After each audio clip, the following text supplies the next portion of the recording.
उपमुख्यमंत्री अजित पवार यांचा विमान दुर्घटनेत मृत्यू झाला. मात्र या मृत्यूनंतर नक्की काय घडलं असावं, त्यावेळेस पायलटला काय अडचणी आल्या असाव्यात किंवा त्या विमानात नक्की काय टेक्निकल फॉल्ट झाले असावेत, यावर अनेक चर्चा सुरू आहेत. मात्र मी आता एका अशा ठिकाणी आहे जिथं त्या दिवशी नक्की काय झालं असावं आणि त्या कॉकपिटमध्ये काय सगळी परिस्थिती असावी, या सगळ्यावर मला चर्चा करायची आहे. माझ्यासोबत अजय परांजपे सर आहेत, जे या सगळ्यामधले तज्ज्ञ आहेत आणि मी आता त्याच कॉकपिटमध्ये जाणार आहे, जे लेअर जेटचं प्रतिकात्मक कॉकपिट आहे. आणि देशभरात बारामती एअरपोर्ट असणारं हे प्रतिकात्मक कॉकपिट हे केवळ एकमेव पुण्यात आहे. आणि तिथं आता आपल्याला ती परिस्थिती समजून घ्यायची आहे की नक्की त्या दिवशी काय झालं. माझ्यासोबत अजय सर स्वतः आहेत. सर, स्वागत आहे तुमचं महाराष्ट्र टाइम्समध्ये. बारामती एअरपोर्टचं हे प्रतिकात्मक एअरपोर्ट आहे आणि हे त्याच लेअर जेटचं प्रतिकात्मक कॉकपिट आहे. आणि आपल्याला सांगायचं आहे, नक्की प्रेक्षकांना दाखवायचं आहे की त्या दिवशी त्या कॉकपिटमध्ये काय परिस्थिती असावी आणि अपघातापूर्वी नक्की काय काय घडलं आणि अपघात कसा झाला. नक्कीच. तर माझं नाव स्क्वॉड लीडर अजय परांजपे. मी ह्या योस्काईज एव्हिएशन सेंटर संस्थेचा फाउंडर आहे. आणि इथे आमचं एक ध्येय आहे की मुलांना खरं ट्रेनिंग मिळावं, जसं खरं विमानात असतं. त्या ह्यानी आम्ही इथे ॲक्च्युअल बारामतीचं एअरपोर्ट लोड केलं आहे. आता हा बारामतीचं एअरपोर्ट खरा आहे कशावरनं, तर बारामती एअरपोर्टची जी अलाइनमेंट आहे रनवेची, ती सगळी इथे बरोबर तशी दर्शवली गेली आहे. आता आपण सुरू करूया की आपण असं एक विचार करू की आता ते विमान लिअर जेट जे होतं ते विमान मुंबईहून बारामती एअरपोर्टला लँडिंगला आलं. आणि आपण सुरुवात तिथून करतोय की जेव्हा पहिल्यांदा तो रनवेच्या जवळ आला बघायला, तर तिथपासून आपण आता सुरुवात करतोय. आणि माझे पायलट जसे उडवतील तसं मी तुम्हाला सांगत जाईन की काय होतंय त्यावेळेला. नक्की आपण आता याची सुरुवात करूयात की ज्यावेळेस फ्लाय करतं विमान, तिथपासून आपण ती सुरुवात करूया. तुम्ही ते दाखवा. आता तुम्ही जर बघितलं इथे तर रनवे किती दुर्कट दिसतोय बघा. आणि हवेतनं येताना रनवे दिसत नाहीये असं नाहीये. त्यावेळेला असं सांगितलं गेलं होतं की 3 किलोमीटरची व्हिजिबिलिटी आहे. पण इथे जर तुम्ही बघितलं तर ते त्याला दिसायला ह्या वेगामध्ये किती कठीण आहे बघा. तो रनवे लगेच निघून गेला. त्यामुळे त्यांनी काय केलं असेल, जे आता आपण करतोय, की ते रनवेवरनं पुन्हा वर गेलं विमान. कारण रनवेवर उशिरा उतरून चालणार नाही, रनवे संपून जाईल विमान थांबेस तोपर्यंत. त्यामुळे आता जर तुम्ही बघितलं तर आपण रनवे क्रॉस केलाय, जे त्यांनी पण केलं एकदा. आणि जे आपल्याला खालच्या लोकांनी पण सांगितलं होतं की विमानाने 1-2 वेळेला चक्कर मारली, तर तेच आपण आता इथे करतोय.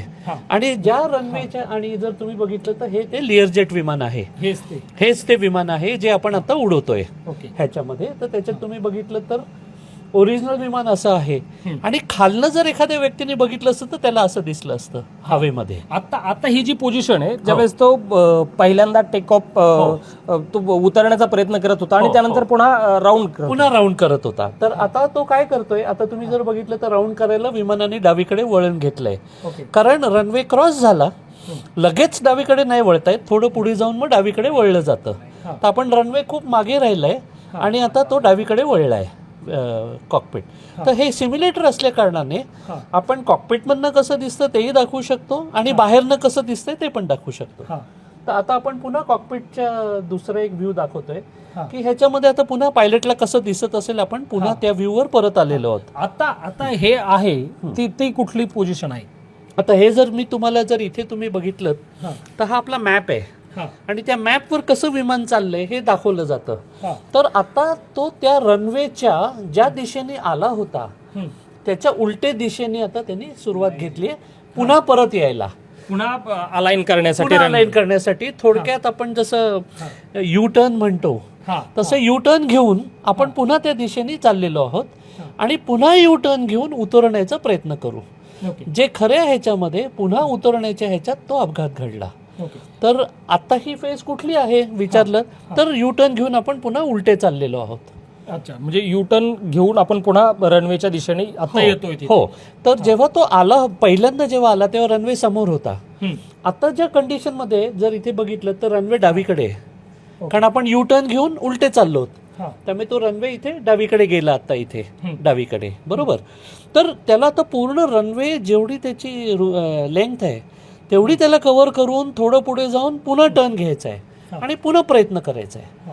तर तो जेव्हा ते पुन्हा प्रयत्न करत होता तेव्हा तो अपघात घडला. तर आपण ते आता पुन्हा प्रयत्न बघू कसा तो करतोय. आणि ते पुन्हा प्रयत्न करताना आपल्याला त्या दोन्ही बाजू दाखव, म्हणजे आत कॉकपिटमध्ये काय परिस्थिती होती आणि बाहेर जे कसं झालं तेही आपल्याला इथे दाखवता येईल. येस. आता इथे जर बघितलं तर हे जी सगळी जी शेती आहे हां ही खरी बारामतीतली जशी शेती आहे तसंच आहे. हां कारण आपण गुगल अर्थमधनं हे घेतलेलं आहे. खरे याचं चित्र काढून ते इथे तयार केलेलं आहे. आता जर हे मागणं आता विमान पुन्हा जर तुम्ही बघितलं तर ते हां आपल्याकडे येताना दिसतंय हां आणि लाईट ऑन आहेत कारण बाहेर थोडं धुकं आहे हां त्याच्यामुळे. म्हणजे ज्या पद्धतीने व्हिजिबिलिटी कमी होती कमी असं होती. सांगितलं हो, हो. चालतं. म्हणजे आता जर तुम्ही बघितलं तर आता मी जर हवेत असेन जे आता दिसतंय तर ते तसं दिसलं असतं विमान हे. हां आणि चाकं खाली आलेली आहेत कारण तो उतरायला पुन्हा येतो आहे. ओके. त्यामुळे नाही तर साधारण चाकं वर असतात हवेत जेव्हा ते हवेत उडतो तेव्हा. आता साधारणपणे आपण जर पाहिलं की हा पुन्हा युटर्न घेऊन तिथे येत होता, त्याचा एक साधारणपणे एक वेळ किती असू शकतो त्याचा, किंवा ते किती रेडियस साधारण मध्ये एक 3 ते 4 मिनिटं लागतात त्याला हां संबंध, म्हणजे अप्रोच पासनं हां वर जाऊन पुन्हा टर्न करून यू टर्न घेऊन पुन्हा तेवढं रुंदी क्रॉस करायची आणि पुन्हा टर्न करायचं. हां माझा रफ अंदाज आहे 2 ते 3 मिनिटं लागतील त्याला. ओके. ह्या म्हणजे 2 ते 3 मिनिटापर्यंत तो युटर्न घेऊन पुन्हा त्या जो रनवे त्याच्या अगदी जवळ येऊन पोहोचेल. पोहोचलोय. आणि आता जे तुम्हाला दिसतंय चित्र पुन्हा एकदा मी सांगतो, हे बरोबर बारामती जसं त्यांना दिसलं असेल. अच्छा. जरी ठीक आहे शेतं आहेत पण ती खरी आहेत ओके. असं मला सांगायचंय. अच्छा, म्हणजे त्या गोजीबावी ह्या सगळ्या गावाचा हो, आजूबाजूचा हो, परिसर हो. आहे तो. तो बरोबर. आणि हे का मी करतो की जेव्हा खरे पायलट तिथे उडवतात तेव्हा त्यांना इथे वेगळं दिसतंय आणि तिथे वेगळं दिसतंय, मग ते कन्फ्यूज होणार. तर आपण जर म्हटलं उद्या की युनिव्हर्सिटी सर्कल असं दिसतं तर ते तिथेही तसंच दिसलं पाहिजे, म्हणून आपण ते इथे रिअल केलंय. आता हा बघा, हा रस्ता आहे खालनं जाणारा, बरोबर तो जो हायवे आहे, एअरपोर्टच्या समोरचा जो हायवे समोरचा जो हायवे आहे तो इथे दिसतोय, म्हणजे तो एअरपोर्टच्या हायवेच्या वरनं जातोय. आता तो हळूहळू वळतोय. आता एक लक्षात घ्या की ह्या विमानाचा जो वेग असतो तो साधारण एक उतरतं ते 150 किलोमीटर्स पर आवर ह्या स्पीडने उतरतं. पण हवेत ठेवायला त्याला 150 किलोमीटरच्या वर ठेवायला लागतं. त्यामुळे आपण गाडीत कसं पटकन अरे रस्ता आला मी पटकन लेफ्ट टर्न मारला तसं इथे करता येत नाही. कारण एक तर गाडीला फ्रिक्शन असतं रस्त्यावर, त्यामुळे ते ग्रिप करतं. इथे बोटीसारखं आहे की ते वळवलं तरी ते दुसऱ्या दिशेने जाऊ शकतं. त्यामुळे त्याला वळवायला लांब जाऊन वळवायला लागतं. डायरेक्ट मला रनवे डावीकडे दिसला मी एकदम टर्न मारला तसं करता येत नाही. त्याला रनवे दिसतोय, रनवे क्रॉस करून पुढे जाऊन मग तो टर्न करतो. कारण मग त्या टर्नमध्ये त्याला रनवेशी अलाइन करता येतो. ओके. त्यामुळे तुम्ही जर बघितलं तर इथे आता तो इकडे बघतोय तिकडे बघतोय, गाडीत काय आपण सरळ बघतो आणि पोचतो. इथे तसं नाही. आता हा जो पायलट आहे तो त्याला ही स्क्रीन आणि ही स्क्रीन या सगळ्यांकडे लक्ष ठेवावं सगळं ठेवतं. आता हा आहे सिम्युलेटर, त्यामुळे खऱ्या विमानात ही स्क्रीन नसते. ओके. फक्त समोर डावी आणि उजवी ओके. एवढंच असतं. हे आम्ही फक्त ट्रेनिंगसाठी हा व्ह्यू दाखवतो, पण खऱ्या विमानात हे नसतं. आणि त्या इन्स्ट्रक्शन जे येत असतात हो ते सुद्धा इथं येतं. हा, ते आता त्याने हेडफोन घातलाय तर तो जर काही बोलला तर एटीसीने उत्तर दिलं तर तिथे त्याच्याकडे ते येईल. म्हणजे आता त्यांनी सुरुवातीला उतरण्याचा प्रयत्न केला, मात्र तिथं यश नाही मिळालं. तिथं त्याला नीट व्हिजिबिलिटी मिळाली नाही, त्यामुळे पुन्हा युटर्न घेऊन उतरण्याचा प्रयत्न करताय. आता तुम्ही बघितलं तर इथे काहीतरी चूक झालेली आहे. रनवे आपल्या उजवीकडे राहिलेला आहे कारण विमान डावीकडे पडलं. तर आता तो सिम्युलेट करतोय. हे आता बघा विमान क्रॅश होतंय, असं हे विमान क्रॅश झालं आपलं. आता आपल्याला सेम पोझिशन बाहेरच्या बाजूने दाखवता येऊ शकते का? बाहेर से हे अशा पद्धतीने हे विमान इथं पडलं. तर एक तुम्हाला रनवेवर कसं त्यांनी उडवलं असेल, कसा प्रयत्न केला यायचा. आता नेमकं काय घडलं, का तो पोचू शकला नाही रनवेवर, तर ते आपल्याला माहीत नसल्या कारणाने ते आपण इथे दाखवत नाही आहोत की इंजिन बंद पडलं. आता जर आपल्याला उद्या कळलं काही महिन्यांनी जेव्हा रिपोर्ट बाहेर येईल की डावी इंजिन बंद पडलं, तर पुढच्या वेळेला आपण ते पण इथे करू शकतो. आपण त्या टर्नला एक इंजिन आपल्या इकडनं बंद करू शकतो, तर ते अजून जास्त रिअलिस्टिक होईल. आता आपण फक्त जे आपल्याला डोळ्याने दिसले तेच आपण इथे रिप्रोड्यूस केले. बरं, आता हे आपण प्रॅक्टिकली पाहिलं म्हणजे कसं ही या शक्यता कशा असू शकतात विमान कोसळण्याच्या. आता त्यात प्रामुख्याने 2 मुद्दे येतात की नक्की हे घडलं कसं असावं. एकतर त्यात वैमानिकाची काही चूक असेल का, किंवा काही तांत्रिक बिघाड त्या विमानामध्ये झाला असावा का, याच्या शक्यता काय असू शकतात. हां, तर तुम्ही बरोबर सांगितलं. माझ्या डोक्यात ह्याच 2 आत्ता तरी शक्यता आहेत जे तुम्ही सांगितल्यात. आता तांत्रिक बिघाड म्हणजे जर असेल तर तो काय असू शकेल जास्त करून, तर एखादं इंजिन बंद पडलं का असं होऊ शकतं ऐन वेळेला. कारण मी कुठेतरी असं ऐकलं की ह्या पर्टिक्युलर विमानाचे काही आधी म्हणजे ॲक्सिडेंट नाही म्हणता येणार पण इन्सिडेंट झालेले आहेत की ज्याच्यामध्ये इंजिन बंद पडले ॲप्रोचमध्ये. तर ही एक शक्यता असू शकते. पण हा अक्षरशः माझा अंदाज आहे, कारण विदाऊट फ्लाईट डेटा रेकॉर्डर मी हे सांगू शकत नाही. तसं मी एअरफोर्समध्ये असताना एका क्रॅशच्या फ्लाईट डेटा रेकॉर्डरचं ॲनालिसिस केलेलं आहे. त्यावेळेला मी अशाच कमिटीवर होतो. त्यामुळे मला त्याची थोडीशी कल्पना आहे की त्या फ्लाईट डेटा रेकॉर्डर आणि CVR मिळाल्यानंतर त्यातनं खूप आपल्याला माहिती मिळू शकते. आम्ही ज्या क्रॅशचं इन्व्हेस्टिगेशन केलं होतं त्याच्यात जी संभावित कारणं होती त्याच्या व्यतिरिक्तच कारण निघालं. पण ते फ्लाईट डेटा रेकॉर्डरमुळे कळलं, नाही तर आम्हाला कधीच कळलं नसतं. त्यामुळे असं मला एक लोकांना विनंती आहे की वाट बघा त्याचं जोपर्यंत येत नाही. कारण आपण जर काही चुकीचं हे लावले तर जे बिचारे गेलेत त्यांच्या फॅमिलीजला ते बरोबर नाही वाटत. अगदी बरोबर आहे. दुसरी गोष्ट जो मी म्हटलं की अंदाज चुकला असेल, आता हे चुकू शकतो, माणूस कोणीही चूक करू शकतो. पण एक 15,000 तास उडवलेल्या माणसा आणि त्याचे मित्र म्हणतात की तो ह्या विमानावरचा तज्ज्ञ मानला जायचा, तर त्याच्याकडनं असं चूक होणे जरा कठीण वाटतं. पण ऐन वेळेला दिसत नाहीये कदाचित उतरवण्याचं की अरे आपल्याकडे VIP आहेत त्यांना उतरवायचं आहे, त्यांची सभा आहे, असे काही काही मनामध्ये हे येतात ऐन वेळेला. आणि असं खूप क्रॅश इन्व्हेस्टिगेशनचे व्हिडिओ मी बघितलेले ज्याच्यामध्ये असं एक तात्पर्य निघतं की कधीही एका चुकीने ते होत नाही, 2-3 चुका होतात.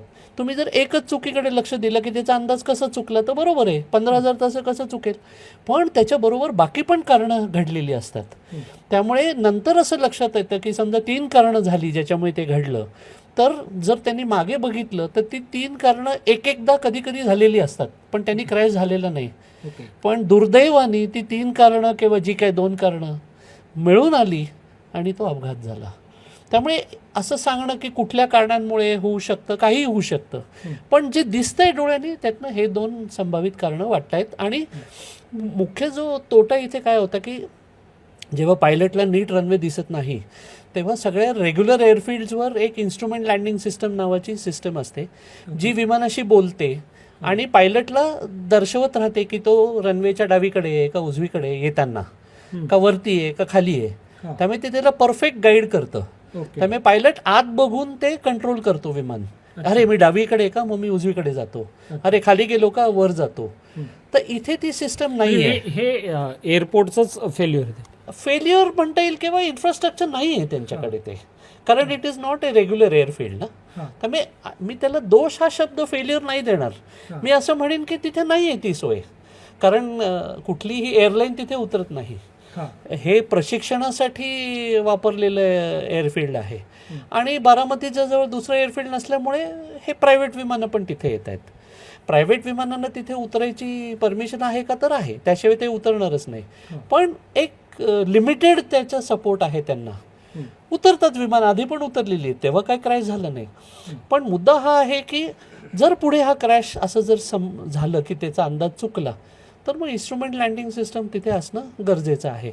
पण ह्या गोष्टी सगळ्या मिनिस्ट्री लेवलला जातात, ते त्याचा निर्णय घेतील की आज मला असं वाटतं जर तिथे VIP एवढे येत असतील तर मग ह्या बेसिक गोष्टी, कारण दुर्दैवाने असे मोठे व्यक्तिमत्व जाणं ही काही चांगली गोष्ट नाही.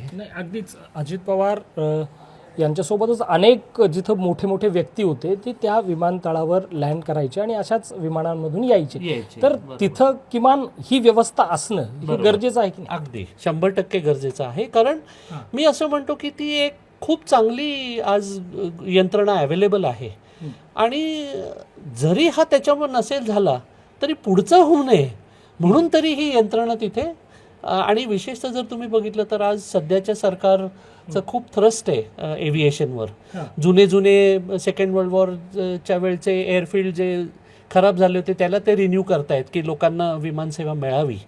पण त्याच वेळेला जमिनीवरची हे ज्या सोयी आहेत त्याच्याकडे खूप गांभीर्याने लक्ष देणं आवश्यक आहे असं माझं वैयक्तिक मत आहे.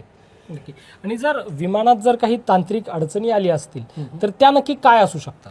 एक जसं मी म्हटलं एखादं इंजिन फेल झालं तर म्हणजे तांत्रिक बिघाड कुठलेही असू शकतात, पण असं तांत्रिक बिघाड ज्याने विमान अचानक पलटलं तर एक म्हणजे इंजिननी होऊ शकतं, इंजिन फेल्युअर, किंवा एखादा कंट्रोल तुटला म्हणजे रडर किंवा हे जे आहे जे वापरलं जातं त्याची केबल तुटली लास्ट मिनिट, ह्या सगळ्या गोष्टी अनेक असू शकतात.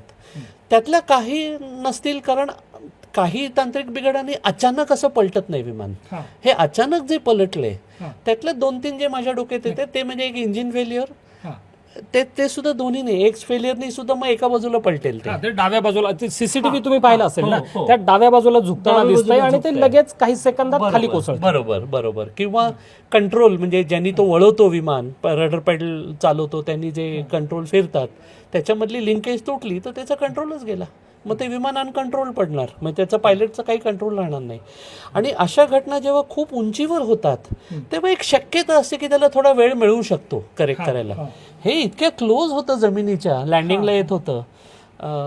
जे नेहमी सांगितलं जातं की पायलट जेव्हा इंजिन सुरू करतो, पोचतो आणि बंद करतो, ह्या सबंध वेळेमधला सर्वात कठीण फेज असतो लँडिंग. कारण त्याला एवढ्या मोठ्या हवेतनं येऊन एवढ्याशा आपण बघितलं विमानाच्या एवढ्याशा एअरस्ट्रीपवर उतरवणं, तो अंदाज घेणं, आणि विमान असल्या कारणाने नुसतं डावं उजवं चालत नाही, तुम्हाला खालीवर पण बघावं लागतं. त्यामुळे ती सर्वात कठीण फेज असते. त्यामुळे त्या फेजला तुम्ही जमिनीच्या इतक्या जवळ आलेलं असं की नेमकं त्याच वेळेला जर काही असा बिघाड झाला तर त्याला रिकवर व्हायला वेळ मिळणंच शक्य नाही. मग ते नशिबावर आहे की रनवेवर लँड झालं तर झालं, नाही तर आता हे बिचारे पोचलेच नाही रनवेपर्यंत. बरोबर.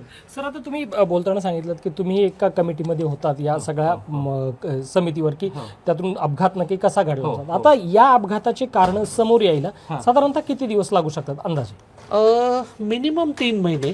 ते अशासाठी की असं कधी होत नाही की फक्त शेवटचं क्षण ॲनालाइज करून ठरवलं जातं. बरेच वेळेला त्याच्या आधी काय घडलं, लोक काय म्हणले, कारण असं म्हणणं की ह्याच कारणामुळे झालं त्याच्या मागे तुम्हाला दाखवायला लागतं हे तुम्ही कशामुळे म्हणताय. तर कधी कधी असं असतं की ह्या डेटामधनं सुद्धा सगळं नाही लागत. कारण ह्याच्यात असं असतं, आपण एक उदाहरण घेऊ की समजा असं जर कळलं, असं आपण धरू की अरे इंजिन त्यावेळेला बंद पडलं, तर तिथेच ती एन्क्वायरी थांबत नाही. पुढचा प्रश्न, इंजिन का बंद पडलं?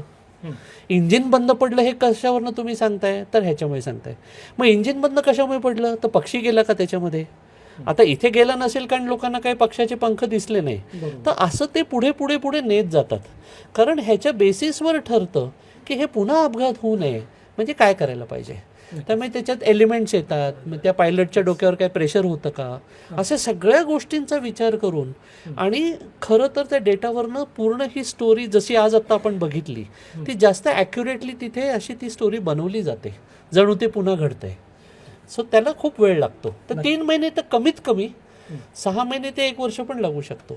नक्कीच. हे होते अजय परांजपे सर.